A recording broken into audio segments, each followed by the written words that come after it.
Everyone to the halftime update show here from Otis Spencer Stadium. Carver, Burke County semifinals going on right now. Carver leads 13-7 as they are trying to get back to Atlanta and beat the team they beat in Atlanta last year to play for the state championship. A 26-game winning streak on the line right now. And we're going to talk about that here on this show. I'll have Dave Platter, we're going to talk to Anson Hunley, and we're going to get up-to-date and up-to-news information from this game. I want everyone out there to know we are broadcasting on the NFHS network.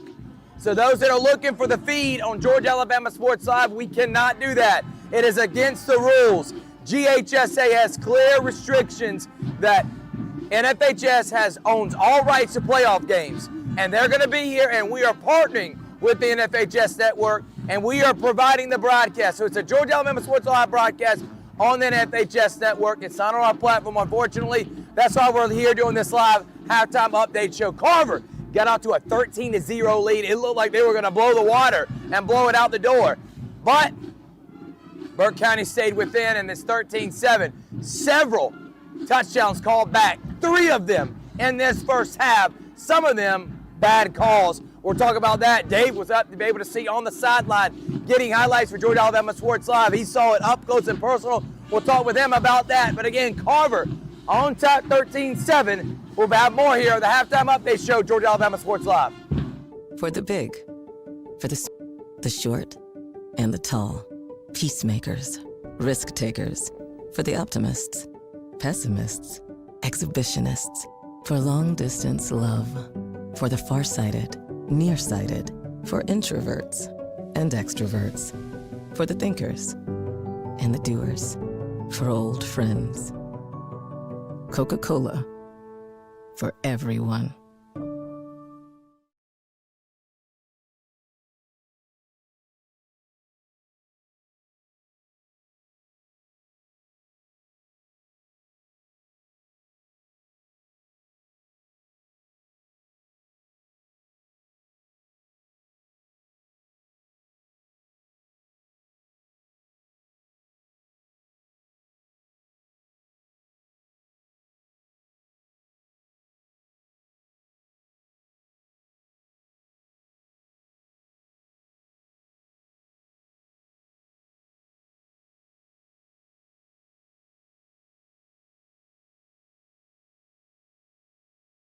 Welcome back here to the halftime update show. Dave Platt, Thrift Barron. Dave, several calls going against Carver there. What's your first half thoughts? My first half thoughts were, again, I'm not a referee, but on the touchdown that Burke County scored, the right tackle jumped cleanly, obviously, about 4 seconds before the snap. Several Carver players were pointing at him, and they did not stop the play right there, and they went on and then did the play. Now, the next question was, they got the touchdown, and they called passing. It was roughing the passer, right? That's not a dead ball foul.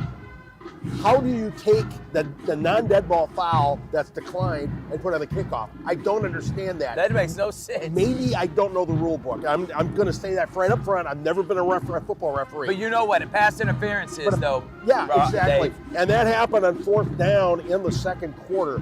On 4th down, they went for it, and the pass looked like I think it was TJ, right? Yeah, Woodson. Yeah, and the defensive back never turned around. The ball hit him in the back. He stuck one hand up, and I think that's either face shielding or pass interference. You have to turn around and play the ball. He did not. He played the man. No call on that one. So, again, as for the 3 Carver touchdowns that were called back, I don't know. Right. They probably did that. Well, but those are...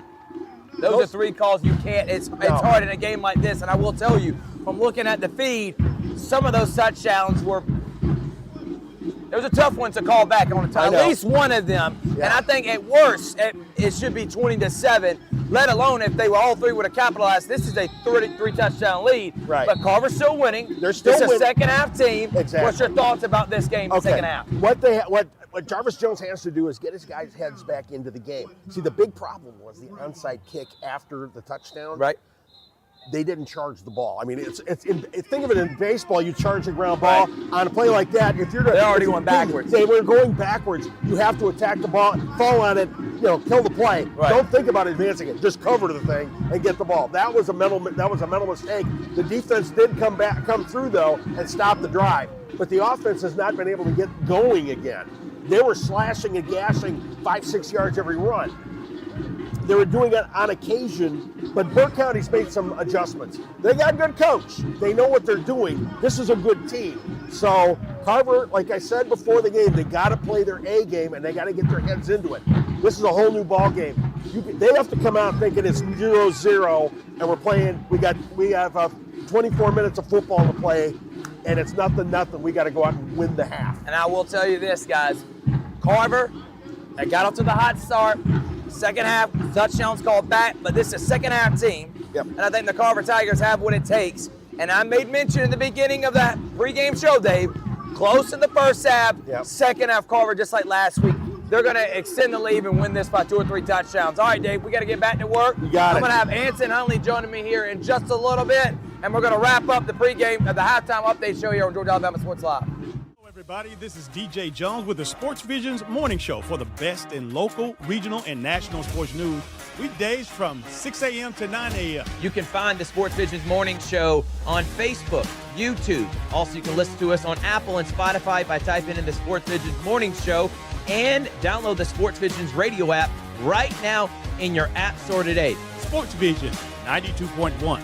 We are your hometown sports guys.